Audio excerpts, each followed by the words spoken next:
Well, what to do when your iPad won't restore on iTunes? Take it easy. Scroll down to find the 7 handy solutions in this tutorial. Part 2.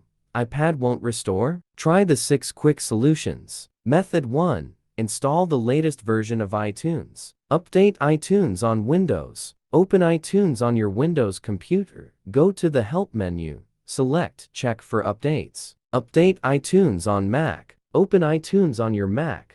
Click iTunes on the left side of the Apple toolbar. Choose Check for Updates from the menu. iTunes will update if needed or confirm it's up to date. Method 2. Put iPad into DFU mode. Connect iPad to iTunes with a lightning cable. Hold Power and Home while the screen turns black. Release Power after 3 seconds. Keep holding Home.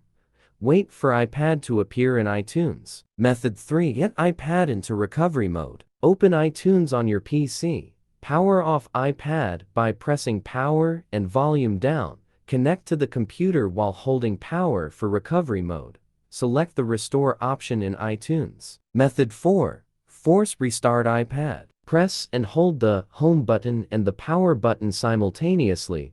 Continue holding the buttons until the Apple logo appears. Wait and restart your iPad to see if it can restore from iTunes. Method 5. Try a different USB cable port computer. Sometimes, a broken or otherwise faulty cable might be accountable for iPad won't restore. You can now try another original cable, not a third-party one, to get your iPad connected. And if it still fails, just consider doing it with another port. Method 6. Restart your PC Mac. If you can't restore the iPad after trying another USB cable, port, or computer, there might be a persistent issue on your computer. You can then reboot your PC or Mac and try again.